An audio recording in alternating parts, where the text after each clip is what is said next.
এ বিন্নিঘাটের মানুষ গভীর মনোযোগ দিয়ে শুনবেন। আমার রাসূল স্বপ্নে যুগে ডাক দিয়ে বলে, রাবিয়ার বাবা, মেয়ে ঘরের মধ্যে জন্ম হয়েছে, টাকা নাই, পয়সা নাই, আগুন পর্যন্ত আনার ক্ষমতা নাই। এ রাবিয়ার বাবা, এই বস্রানুগুড়ির একজন বাদশা রয়েছে, তিনাকে যাইয়া বলবেন আপনি রাসূলের প্রতি শুক্রবারে দিবাগত রাত্রে আপনি এমনভাবে নবীজির জন্য 400 বার দুরূদ শরীফ পড়েন, আর আপনি আজকের যে গত জুমার বৃহস্পতিবার রাত্রে যে 400 বার দুরূদ শরীফ পড়েন নাই, এই কারণে আপনি 400 দিরহাম তার জরিমানা আমাকে দিতেন, আল্লাহ রাসূল জানাইছি। এরকম একটা চিঠি আমার রাসূল দিয়ে গেলেন। তিনি ঘুম থেকে উঠে গেলেন, সেই চিঠির ভাষা অনুযায়ী দরবারে গেছে, রাজা বাদশার দরবারে যাইয়া রাজার কাছে দিলেন, এ রাজা, আমি স্বপ্নে যুগে দেখেছি আপনার কাছে একটা চিঠি। এমন ভাবে পাঠাইলেন, রাজা চিঠি খুইলা তাকায় দেখেন, হায় হায় হায়, যে খবর দুনিয়ার কারো কাছে নাই, আমি প্রতি জুমায় অর্থাৎ বৃহস্পতিবার দিবাগত রাত্রে 400 বার দুরূদ শরীফ পড়ি, আমি আজকে পড়তে পারি নাই, তার কাফারা অনুযায়ী আমার রাসূল জানাইছে 400 দিরহাম স্বর্ণ মুদ্রা তারে দান করে দিতাম।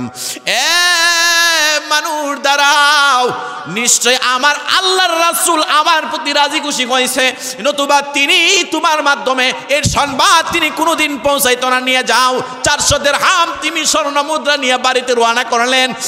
আর ওই রাজা ডাক দিয়ে বলে, তোমার ঘরে যিনি জন্মগ্রহণ করেছে ওই মহিলার কারণে আমি বিশ্বাস করলাম রাসূল যার শুভ আগমনের সংবাদ দিয়েছে এবং রাসূল যেই পরিবারের জন্য সন্তুষ্টি, অবশ্যই মহিলাটা জামানার মহিলার একজন ওলি হয়ে যাবে। এই মেয়েটা তো সাধারণ না, এটা অসাধারণ। সেই রাবিয়া বসরি, তিনি আগের জামানায় মানুষ কেনা বেচা হইতো।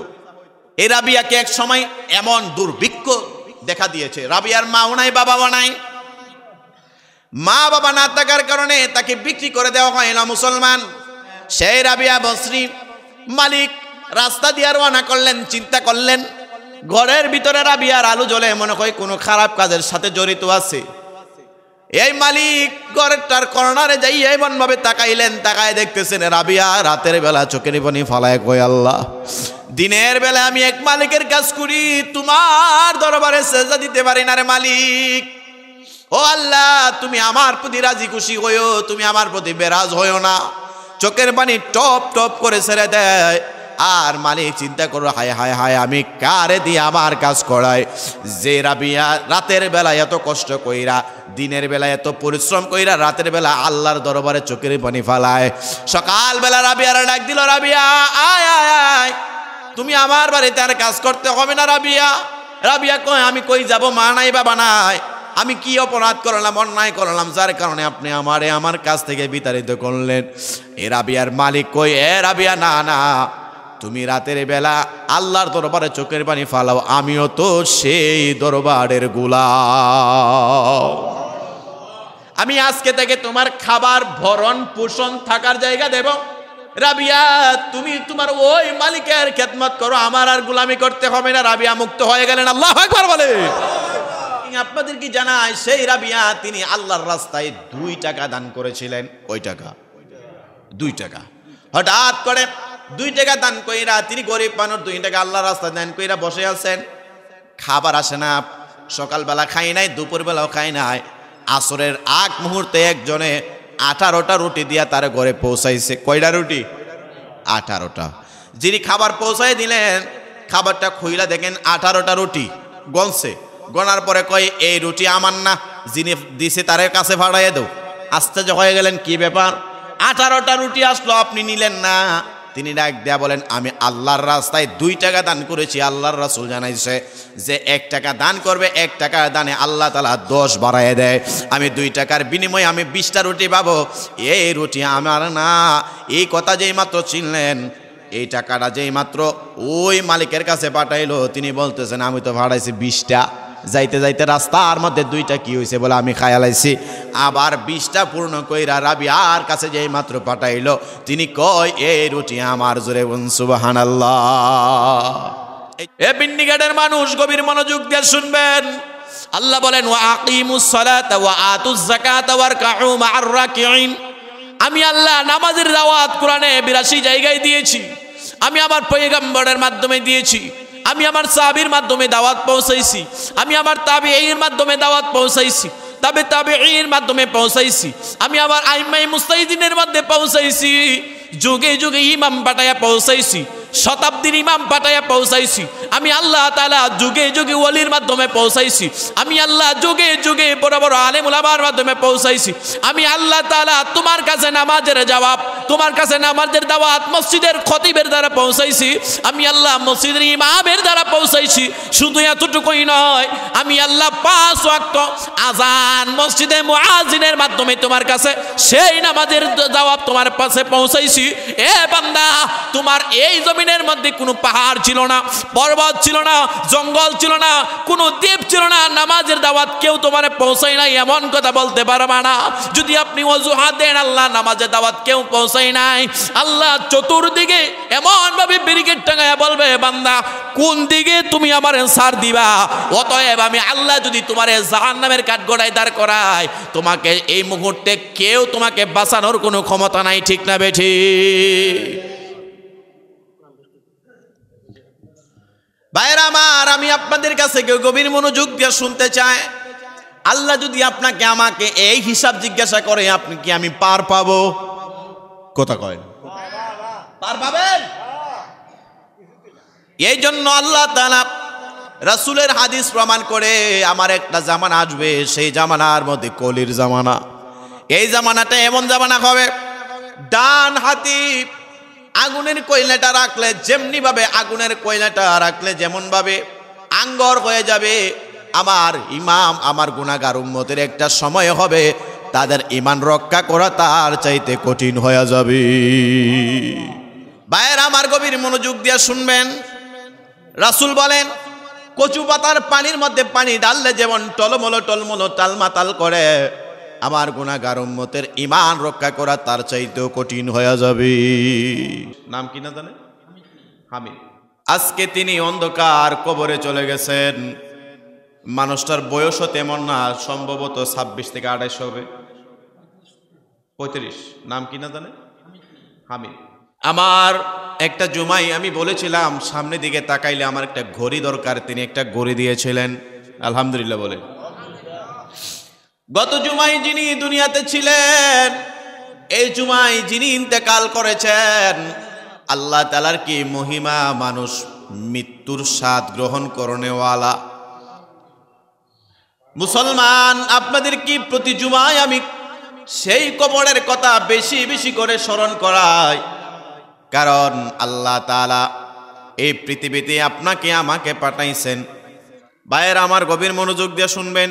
তাবার কাছে দোয়া চাইছে, অনেকে কবরবাসী আছে, আপনারা তাবারক নিয়ে যাবেন, মিলাদ শরীফ আছে। কথাটা একটু খেয়াল করেন। গত জুমায় যিনি আমার মুসল্লি ছিলেন, যিনি গত জুমায় আমার পিছনে নামাজ আদায় করেছেন, আমিও তো সেই জামাতে ছিলাম না? এই মৃত্যুটা যদি সেই হামিদ মিয়ার না হইয়া যদি আমি জাহিদুল ইসলাম ফারুকের হয়তো কেউ ধরে রাখতে পারতেন না। কথা ঠিক না বেঠিক? যে মৃত্যুটা হামিদ ভাইয়ের হয়েছে, সেই মৃত্যুটা আপনাদের মসজিদের মুয়াজ্জিনের হতে পারত, সেই মৃত্যুটা আপনার আমার হতে পারত। আল্লাহর কি মহিমা! মানুষটা এখনো পর্যন্ত পৃথিবী দেখতে পারে নাই, 35 বছর মাত্র হয়েছে, কোনো 60 পূরণ হয় না। মুসলমান বাবা ভাইরা, কি বলবো, প্রতি জুমায় আমি কবরের সম্পর্কে বেশি বেশি আলোচনা করি, কারণ কবর একটা এমন ভয়ঙ্কর জিনিস। আমার হামিদ ভাইয়ের কিছু আচরণ আমি দেখতে পেয়েছি। জুমার নামাজে যখন হয়তো সবার আগের কাতারে তিনি নামাজ আদায় করতে, রাসূলের হাদিস প্রমাণ করে। গভীর মনোযোগ, একেবারে সরাসরি আমি সহিহুল বুখারী শরীফের হাদিস থেকে আপনাদেরকে বোঝানোর চেষ্টা করছি। মানুষ যদি অপরাধ করে, মানুষ যদি অন্যায় করে, মানুষ যদি তার জীবন দশায় অপরাধ দিয়ে তার জীবন ভরপুর হয়, কিন্তু লোকটা যদি ইন্তেকাল করে, ইন্তেকাল করার পরে যদি মানুষ তার সমালোচনা না কইরা তার ছোট ছোট ভালো আমলগুলা করে, রাসূল বলেন তার ছোট আমলগুলা মানুষ আলোচনা করার কারণে আল্লাহ ফেরেশতা দিয়ে রেকর্ডিং করে। আল্লাহ কয়ে, এ আমার ফেরেশতারা, এই বান্দার তার ভালো আমলগুলা আমার বান্দারা সমালোচনা করে। এই বান্দার ভালো আমলগুলা আমার বান্দারা তারা প্রশংসা করে। আমি আল্লাহ তার জীবনের গুনাহ খাতার দিকে না তাকাইয়া বান্দার ভালো আমলগুলার দিকে তাকাইয়া তার জীবনের যাবতীয় গুনাহ মাফ করে দেব। এই জন্য আজকে সে হামিদ ভাই নাই, তিনার দেওয়া ঘড়িটা রয়ে গেছে, তিনার দেওয়া ভালো কাজগুলো জমিনে রয়ে গেছেন।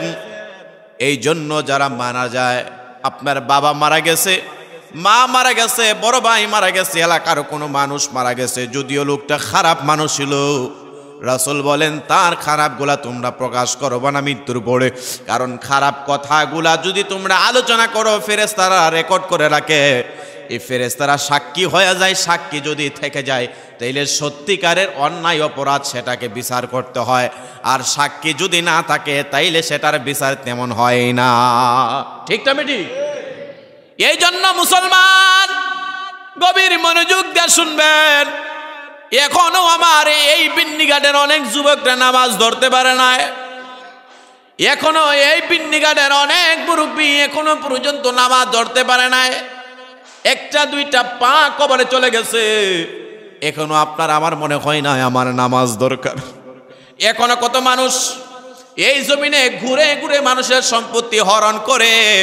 আরে মুসলমান, আরে মুসলমান, আমি মনে হয় গত জুমায় বলেছিলাম আমার 60,000 টাকা ভারতের একজন আলেম মাইরা দিছে। আমি তারে ওই টাকার জন্য বলি না, কারণ আমি জানি কবরে গেলে আমার আল্লাহ সেই টাকা আমার ফিরাইয়া দেবেন। আল্লাহ বলেন ফামাইয়া আমাল মিসকালা যাররাতিন খায়রান ইয়ারাহ ওয়া মাইয়া আমাল মিসকালা যাররাতিন শাররান ইয়ারাহ। যাররা পরিমাণ নেক আমল করবা আমি আল্লাহ তার প্রতিদান দেব, যাররা পরিমাণ খারাপ কাজ করবা আমি আল্লাহ তার প্রতিদান দিয়া দেব। মুসলমান, আপনি টেনশন করতে কমেন, আপনার সম্পত্তি মেরে দিছে, আল্লাহর কাছে তাওয়াক্কাল তো করেন। হয়তো বা চলাফেরা করতে গেলে আপনার কষ্ট হবে, আল্লাহ তাআলা সেই মরণের পরে আপনাকে সেটা দিয়ে দিবেন। আল্লাহ ওয়াদা করেছেন কোনোদিন বান্দার প্রতি আমার মালিক জুলুম করে না। আল্লাহ জুলুম করে? হায়াত সীমিত, এই হায়াত নিয়ে বড়াই করা যাবে না। কিয়ামতের দিন একদিন, জোরে বলেন কিয়ামতের কয়দিন? জোরে বলেন কিয়ামতের কয়দিন?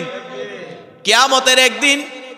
আর এই পৃথিবীর 50,000 বছর সমান। আল্লাহু আকবার বলেন। কিয়ামতের একদিন, সেই হাসরের ময়দানের একদিন। আর পৃথিবীর বয়সে 50,000 বছর। যদি আপনার 60 বছর আপনার জিন্দিগি পান, এই পৃথিবীর 60 বছর জিন্দিগি আপনি পৃথিবীর মধ্যে পান, সেই কিয়ামতের মাত্র 2 মিনিট সময় কিতাব প্রমাণ করে।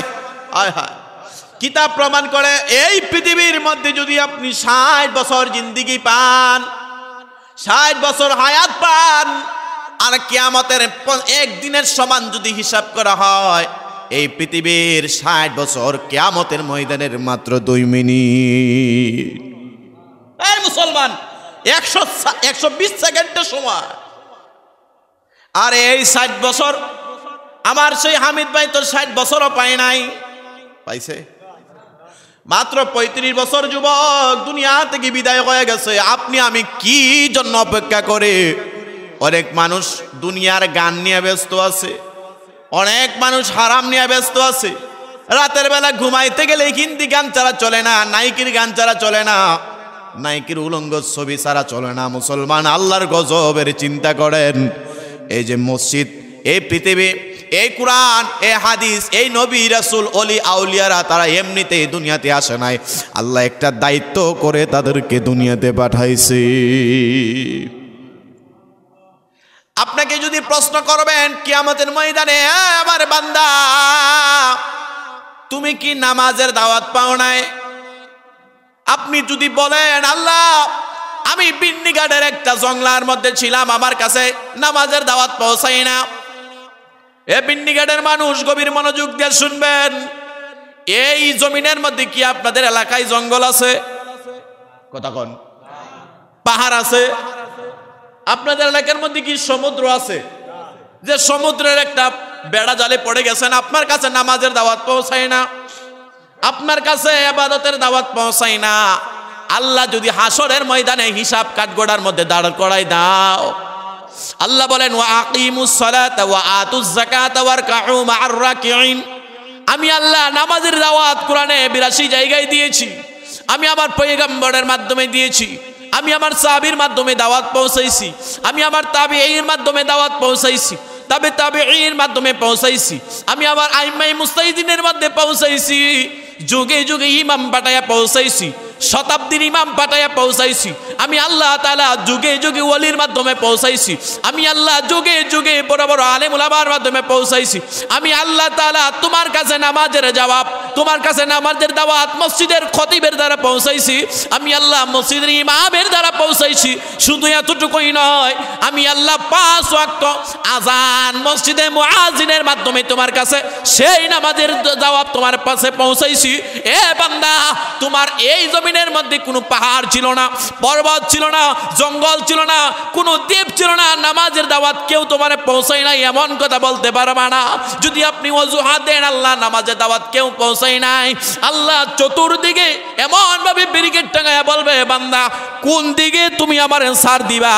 অতএব আমি আল্লাহ যদি তোমার জাহান্নামের কাঠগড়ায় দাঁড় করায়, তোমাকে এই মুহূর্তে কেউ তোমাকে বাঁচানোর কোনো ক্ষমতা নাই, ঠিক না বেঠি?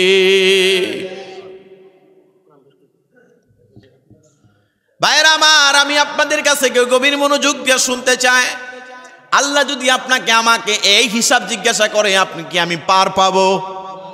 কথা কয়, পার পাবেন? এই জন্য আল্লাহ তাআলা রাসূলের হাদিস প্রমাণ করে আমার একটা জামানা আসবে, সেই জামানার মধ্যে কলির জামানা। এই জামানাটা এমন জামানা হবে, ডান হাতি আগুনের কয়লাটা রাখলে যেমনি ভাবে আগুনের কয়লাটা রাখলে যেমন ভাবে আঙ্গর হয়ে যাবে, আমার ইমাম আমার গুনাহগার উম্মতের একটা সময় হবে তাদের ঈমান রক্ষা করা তার চাইতে কঠিন হয়ে যাবে।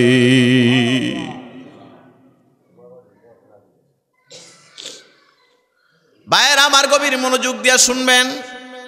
রাসূল বলেন কচু পাতার পানির মধ্যে পানি ঢাললে যেমন টলমলো টলমলো টালমাটাল করে, আমার গুনাহগার উম্মতের ঈমান রক্ষা করা তার চাইতেও কঠিন হয়ে যাবে। এই জামানা কি আমরা আইছিনি? কথা বলেন, আইছিনি? মুসলমান, এই জন্য আপনাকে পরিবর্তন করতে হবে, পরিবর্তন নিজেকেও হতে হবে। আজকে এই করোনার থেকে সেই করোনারে যদি আমি হিসাব করি, চতুর করোনারে যদি আমি বলি বাবা আপনি তো একটা পরিবারের গার্ডিয়ান, আপনার পরিবারে মা আছে, আপনার বোন আছে, আপনার ভাই আছে, আপনার স্ত্রী পুত্র আছে, মা বাবা আছে, আপনি কি বুকে হাত দিয়ে বলতে পারেন নাই যে এমন না? তবে বলতে পারবেন 100 জন থেকে 80 জন বলতে পারবেন হুজুর আজকে ফজর নামাজের পরে আমার ঘরে কোরআন তেলাওয়াত হয় নাই। কথা ঠিক না বেঠিক? ঠিকটাও আসতে কইলেন। এই বিন্দিঘাট কেন? হায় হায়, আমি আমার গ্রামের কথাও বলতে পারি। আগে হয়েছে, আগের জামানায় রোগ ছিল না, বেমার ছিল না, এত অসুস্থ ছিল না, এত অভাবও ছিল না, সংসারে 150-200 টাকার ইনকামে একটা পরিবার চলতে পারছে। এখন 500 টাকা দিয়া, 500 টাকা দিয়ে তো মাছও হয় না। কথা কয় না? মেম্বার ভাইয়ের মতো একজন শৌখিন মানুষের 500 টাকা দিয়া মাছও হয় না। এরকম আছে না আমাদের? আর এমনি যে বাজারে যায় দেখি তো। এখন আমাদের সমাজের এই অবস্থা কেন হয়েছে? আগের জামানায় মহিলারা নিজে সুন্দর করিয়া উজু বানায় দিয়েছে, নিজের স্বামী আগে উজু কইরা গরম পানি কইরা উজু সেই পানি দিয়া নামাজ আদায় কইরা মসজিদ থেকে তিনি ঘরে আসতে আসতে কোরআন শরীফ তেলাওয়াত কইরা কইরা আইছে, নিজেও নামাজ পড়ছেন, পইরা 1 সিফারা কোরআন শরীফ পড়ছে, নতুবা 1 রকু কোরআন শরীফ পড়ছে, পইরা তারপরে রান্নার কাজ শুরু করছে। আল্লাহ ডাক দেয়া বলেন বান্দারে কোরআন যেদিন থেকে বিদায় হয়ে গেছে সেদিন থেকে আমি আল্লাহ তাআলার রহমত তোমাদের ঘর থেকে বিদায় হয়ে গেছি। কথা ঠিক না বেঠিক? মুসলমান, এই জন্য আপনার আমার পরিবারটাকে সেই কোরআনের মতো সাজাতে হবে। রাসূল তো আপনার এমনি এমনিতে পাঠাই নাই, রাসূলের উম্মত হয়েছি, দামি উম্মত হয়েছে, কিন্তু দামের কাজ আপনি আমি করি না।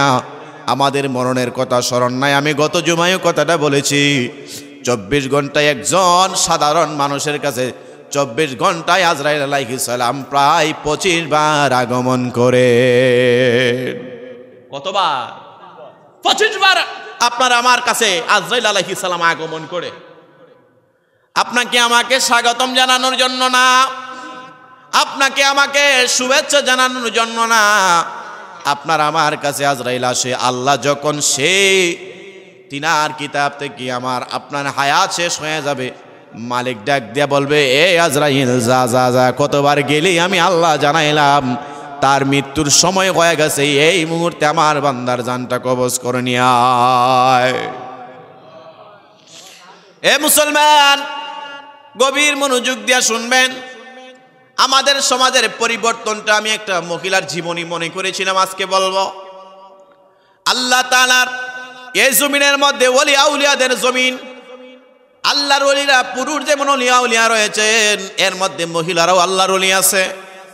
মহিলারা যদি সেই হযরতে রাবিয়া বসরি রহমাতুল্লাহি আলাইহি তিনার জীবনীটা তিনারা ফলো করতেন, তাইলে আমাদের মা বোনেরাও রাবিয়া বসরির মতো ওলি হয়ে যাইত। সুবহানাল্লাহ বলেন। কিতাব এমন ভাবে এসেছে, এটা কিতাব নয়, এটা হচ্ছে ইতিহাসের ঘটনা। যেমন রাবিয়া বসরির জন্ম তো আর রাসূলের যুগে ছিল না। একজন মহিলা ছিলেন যিনার নাম কইল হযরতে রাবিয়া। তিনার মা এবং বাবা সম্ভ্রান্ত পরিবারের ছিলেন। তারা সেই গর্ভ থেকে দুনিয়াতে আসবেন, মায়ের প্রসব বেদনা শুরু হয়ে গেছে।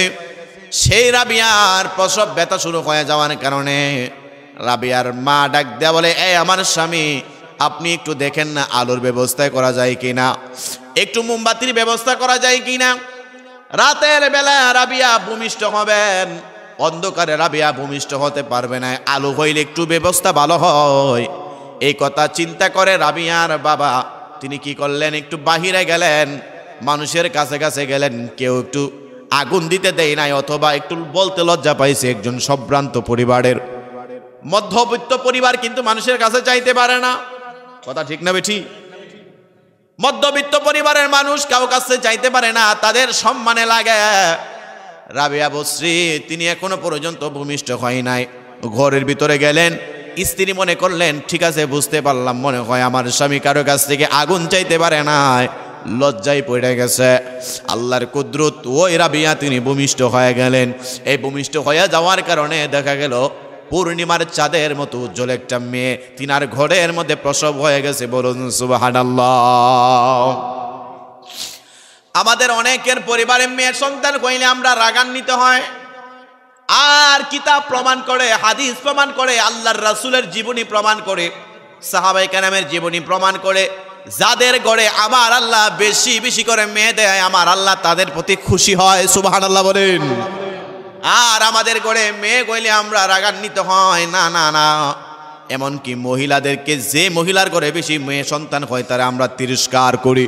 মেয়ে সন্তান, ছেলে সন্তান বানানোর একমাত্র মালিককে। আরো যারা বলেন কে? মেয়ে যিনি বানায়, ছেলেও তিনি বানায়। যিনি আতুর বানায়, ল্যাংডারও তিনি বানায়। মুসলমান, এই জন্য মানুষকে নিয়ে কোনোদিন কটূক্তি করবেন না। যে মহিলারা কালো, তাদেরকে নিয়ে কোনোদিন খারাপ আচরণ করবেন না। কালোটারে সাদা বানায় আর সাদাটারে কালো বানায়, তিনি একজন। জুড়ে জুড়ে বলেন তিনি কে? লাকাদ খালাকনাল ইনসানা ফি আহসানি তাকওয়িম। জুড়ে বলেন আল্লাহু আকবার। আমার আল্লাহ পাক রব্বুল আলামিন কোরআনে বলেন, আমি আল্লাহ মানুষকে সুন্দর আকৃতি দিয়া বানাইছি। মানুষের চাইতে সুন্দর আমার আল্লাহ কোনো জাতিকে বানাই নাই। হযরত রাবিয়া বসরি তিনি ভূমিষ্ঠ হয়ে গেলেন। কন্যা সন্তান কইলে আমাদের মনটা বেজার হয়, আর ছেলে সন্তান, মেয়ে সন্তান কইলে আমার আল্লাহ রিজিক বাড়ায়া দেয়। এটা আমি নিজে প্র্যাকটিক্যাল প্রমাণ। আমার ঘরে যখন আমার একটা মেয়ে আমার আল্লাহ দান করলেন, আমার ইনকাম ততটা ভালো ছিল না। যখন মেয়ে হয়েছে, আল্লাহর কসম করে বলি, আমি যখন দেখলাম আমার মেয়ে আমার পরিবারে আগমন করেছে, আমি তাকায় দেখছিলাম ওই মাসেই আমার সর্বোচ্চ 2.5 লক্ষ টাকা ইনকাম হয়েছে। মারহাবা কর। 5 তারিখে, জানুয়ারির 5 তারিখ আমার মেয়েটা, আমার বিবির গর্ভবত হয়ে দুনিয়াতে আসছে। 5 তারিখে হয়েছে, 30 তারিখে হইতে কয়দিন আছে বাকি? 25 দিন। 25 দিনে আমি দেখছি আমার হাতে 2.5 লক্ষ টাকা 1 মাসে ইনকাম হয়েছে। 25 দিন ইনকাম হয়েছে। মারহাবা কোন। আমার আলেম ওলামা কইছে, আরে তুমি তো জিততে গেছো। জিতছো বলে কেন?